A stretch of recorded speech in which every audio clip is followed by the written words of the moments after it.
Now that we know atoms are comprised of smaller subatomic particles, let's talk about what those subatomic particles are. Your atoms are made up of protons, neutrons, and electrons. Up the table here, you need to know chunks of it. You should understand all of it, but you need to actually memorize chunks of it, okay? So what do you need to memorize? You need to know the abbreviations for the species themselves. So you need to know that we call proton a lowercase p with a positive charge. You need to know that we call neutrons a lowercase n with a 0, and electrons a lowercase e with a negative charge. A mass of a proton is 1.67272 times 10 negative 27 kilograms, whereas the mass of a neutron is 1.674 times 10 to the negative 27. It's a little bit bigger. Notice the mass of an electron is very, very small, 9.11 times 10 to the negative 31 kilograms. You do not need to memorize these numbers, okay? These are their actual measurements, their actual masses in our SI base unit, which is kilogram. We will use this later on in the semester, but I will give it to you when needed, okay? What you should notice here, though, is that if I add a proton mass to an electron mass, I get a neutron. And so we're not going to spend time in nuclear chemistry in this unit. That is a different unit entirely. But nuclear chemistry actually looks at breaking apart looks at your nucleus and what's happening in your nucleus. We'll talk about this in a minute as well, but the protons and neutrons comprise your nucleus. So a neutron can actually split apart to make a proton and an electron.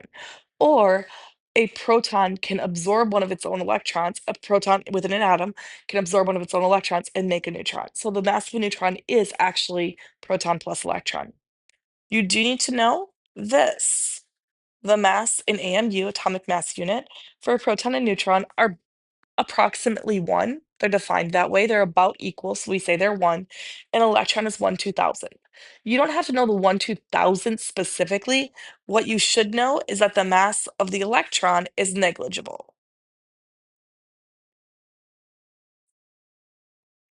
The charge in coulombs, notice the proton and electron are completely equal but opposite in charges. 1.602 times 10 negative 19 coulombs, positive for a proton, negative for an electron, whereas a neutron is completely neutral. You don't need to know that specific charge. You do need to know that protons are +1, electrons are -1, and neutrons are 0. Okay? So again, I can take a proton, it can react and it can absorb its own electron, making a neutron. When that happens, the charges balance themselves out to 0. I can take a neutron and I can break it apart into a proton and an electron. And when that happens, one is a positively charged species, one is negatively charged. So some terms that we need to know. Atoms and ions. An atom is a neutral charge species, meaning it doesn't have a charge to it. It's a completely neutral species.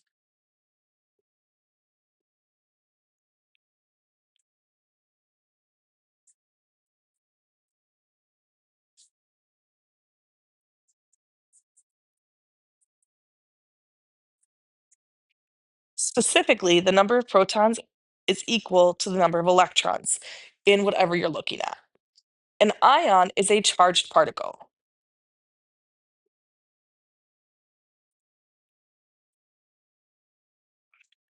Now, the word ion is not specifying what kind of particle I have. It is telling me, though, that my number of protons is not equal to my number of electrons. More specifically, I have cations and anions. A cation is a positively charged species.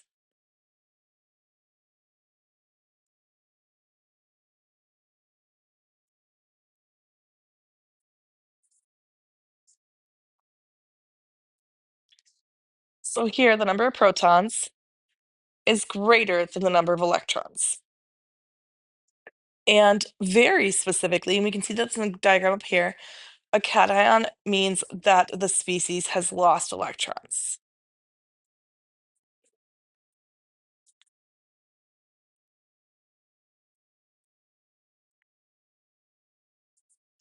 And I'll talk about that more in just a sec. First, let's define an anion. An anion is a negatively charged particle.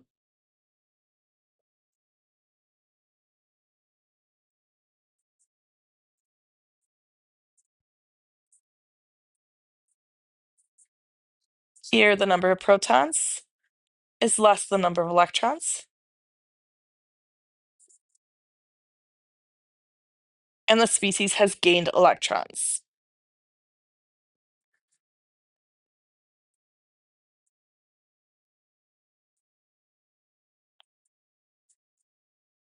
In order to form that anion. We can see it in the diagram up here. Neutral species means number of protons equal number of electrons. Atoms will only gain or lose electrons. Ions will only gain or lose electrons, okay?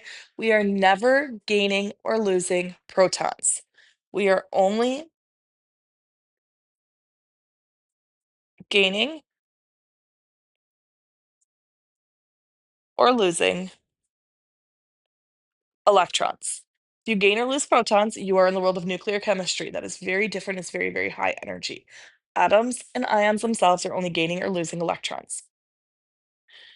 If they lose electrons, they form cations because now the number of protons they have is greater than the number of electrons. If they gain electrons, they form an anion because now the number of protons I have is less than the number of electrons I have. So when we use the term atom, we are emphasizing that it is a neutral species. Neutral, again, being the number of protons equal the number of electrons. Diagram here, we can see a sodium atom versus a sodium ion. Sodium atom is neutral. It has an equal number of protons and electrons. A sodium ion is a +1 charge ion. We're going to learn about that soon, but sodium is a group 1 metal and it likes the +1 charge only. It's the only charge it will take. It lost 1 electron. So again here, number of protons equal number of electrons. Here, the number of protons is greater than the number of electrons I have.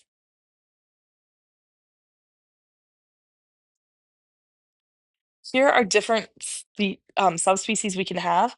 So we're going to talk about this throughout this chapter, but when we have elements, this means species on that periodic table.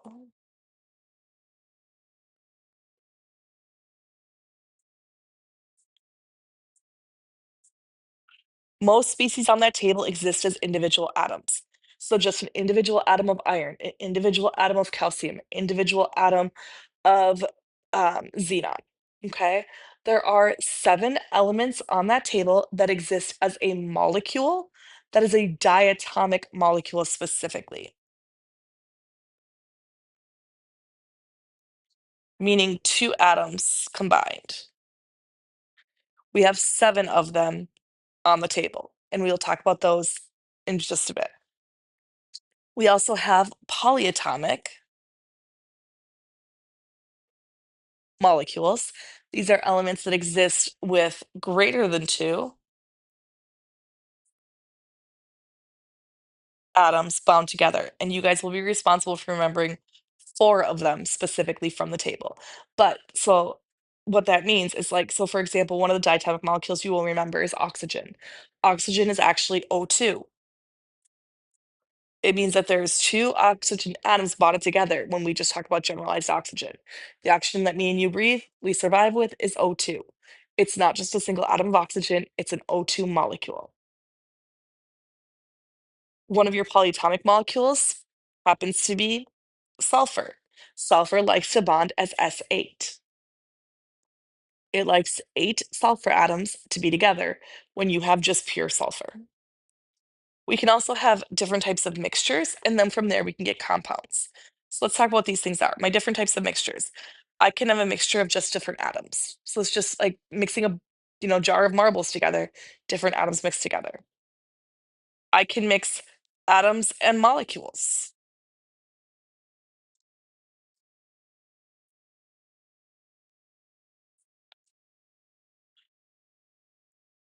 I can mix different molecules. I can mix compounds and molecules, and I can have compounds. What is the difference between a compound and a molecule? Molecules can be called compounds as well, but compounds are not molecules. A molecule, multiple atoms,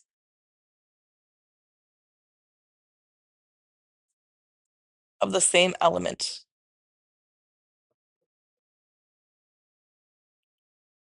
bonded together. Compound, and molecules will often, that's one way to look at it. Another way is they are nonmetals, atoms bonded.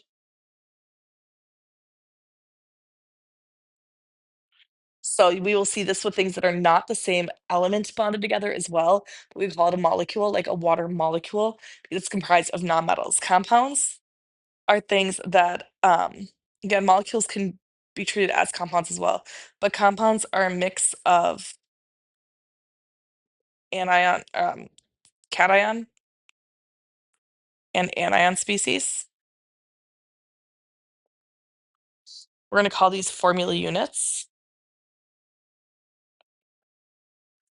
So, like sodium chloride, but they can also be molecules. Molecules also fit under compounds.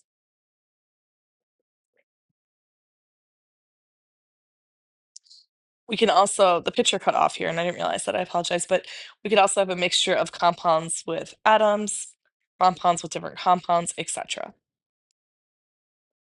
So the atomic structure, the modern view of the atomic structure, what we know now is we know that in your nucleus contains your protons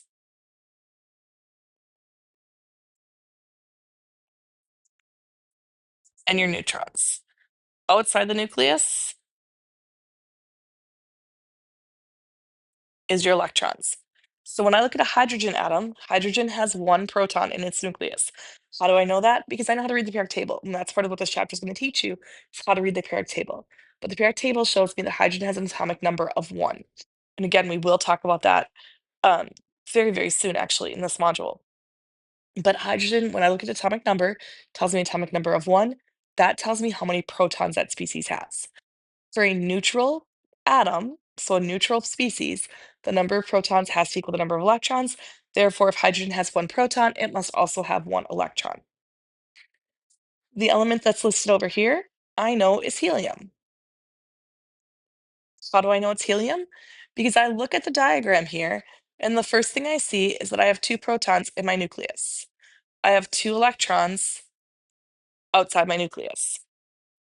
So I have the same number of protons as electrons, which means I have a neutral atom, a neutral species. But also, because I have these 2 protons here, the 2 protons are telling me atomic number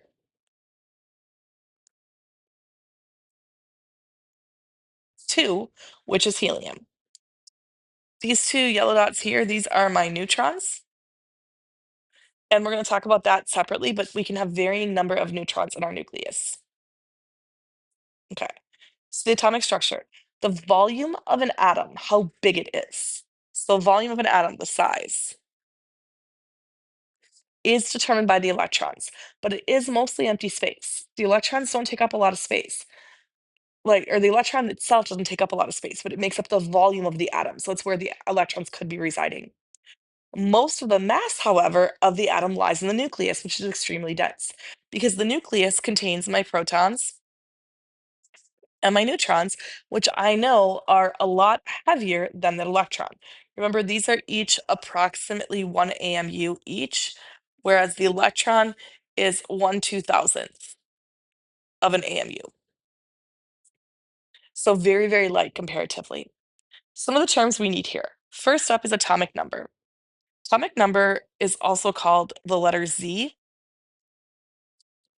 and this is equal to the number of protons in the species. Your mass number is equal to the number of protons plus the number of neutrons that that specific element has. Not only that specific element, that specific atom, because the same element can have a different number of mass numbers. They're called isotopes. We'll talk about those very shortly. Let's see. Number of protons plus number of neutrons. Again, when you're looking at the periodic table, you can see your atomic number pretty quickly. So, like, if I looked at hydrogen, most periodic tables, well, all periodic tables will have the symbol. They'll have this listed and they'll have this listed. Okay. Some may also have the name on it, but this is the minimum that will be on the table. What this is the number up top here is your atomic number.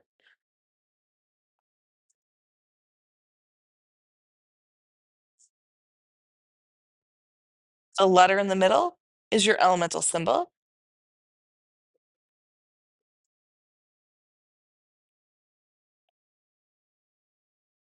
And the number down here is your atomic mass. So we can always get that from the table. So the atomic number is always that number on top. The atomic number is also a whole number. The mass number is not on the periodic table.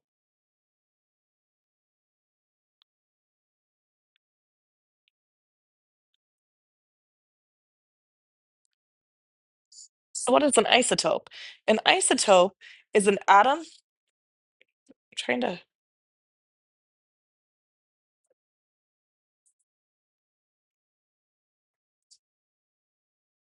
Okay, sorry about that. My screen froze. An isotope is an atom of the same element.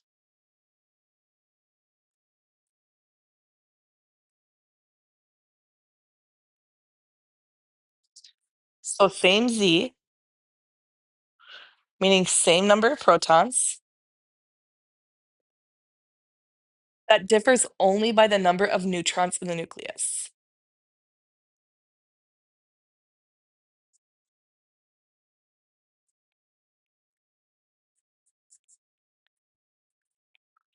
Again, neutrons are always in the nucleus, so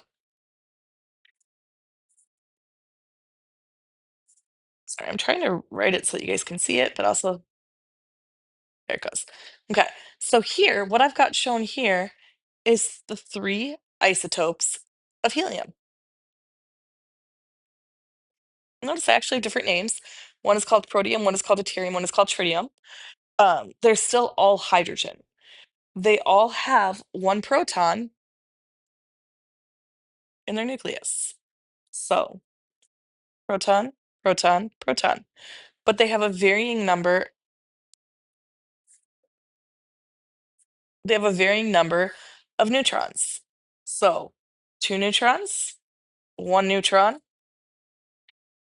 and 0 neutrons in the nucleus. That causes the atom itself to have a different mass, though, because the different number of protons cause the atom to have a different mass. So different isotopes, they differ by the number of neutrons, which causes the mass of the atom itself to differ. To write the elemental symbol, we write it, the shortcut is as follows. E, A, Z, in charge. So let's talk about what these different parts mean. E here is your elemental symbol.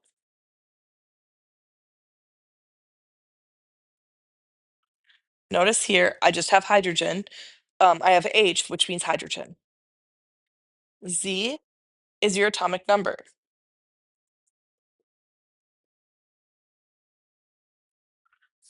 A is your mass number.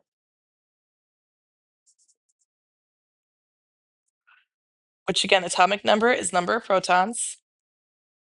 Mass number is number of protons plus number of neutrons. Notice here, it's just 1 because I don't have any neutrons. Here, my atomic number is 1. The charge is if I have an ion. I specify the charge here.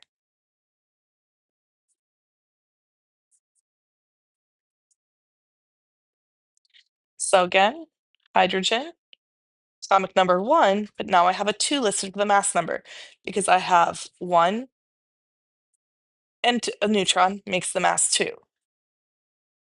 1, 2, 3. My mass number is 3 here because I have 2 neutrons and 1 proton. 1 proton still and still hydrogen. So let's work through an example doing that. When I look at this, notice here I did not write the atomic number on any of these because truthfully it's redundant. As long as you have a periodic table, you don't need it. So although sometimes it's convention to write it, you don't have to write it. If I tell you to have to write it, if I give you a format and say include it, include it. If I don't, you don't have to include it 'cause it's redundant by having the periodic table. If I didn't have a table in front of me, I would need that, okay? But if I look up on the table, I see that carbon has an atomic number of 6. That means that its number of protons is 6. My number of neutrons, this is my mass number. This is equal to my number of protons plus my number of neutrons. I know that I have 6 protons, so I must also have 6 neutrons. How many electrons do I have? Well, notice there's no charge listed here, which means the number of electrons has to equal the number of protons. It's a neutral species, so it must be 6 there as well. That is carbon-12, which is the most abundant element in the element in the world, but also the most abundant isotope of carbon.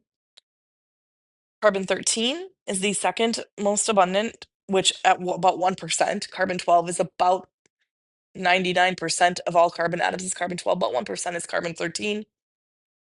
But the number of protons haven't changed. The element still has the same number of protons. That's what defines it as that element. Here, my number of neutrons is 7, because 6 plus 7 equals my mass number of 13. My number of electrons is still 6, because I still have no charge listed here. Carbon-14, this is using carbon dating, so radioactive material. Talk about that in the nuclear chemistry chapter, but it's pretty cool. Number of protons is still 6, I still have carbon. Number of neutrons is now 8, because again, 6 plus 8 equals 14. And there's no charge listed here, so my number of electrons is still 6. Now I've got sodium, Na is sodium. I look it up on the table and I see that my atomic number is 11. This means my number of protons is 11. But again, 23 minus 11 gives me a number of neutrons, which is 12. And now I do have a charge here. Now I know that my number of electrons is less than my number of protons, and it's less by 1. So I've got a plus 1 charge, which means that my number of electrons here is 10. Next up, I got phosphorus. I look up phosphorus on the table and I see it has an atomic number of 15. So number of protons equal 15. 31 minus 15 gives me my number of neutrons at 16. And I see here I have a 3 minus charge. What that means is that my number of electrons have to be greater than my number of protons by 3. In order to cause that -3 charge, I need 3 more electrons than protons. So my number of electrons has to equal 18.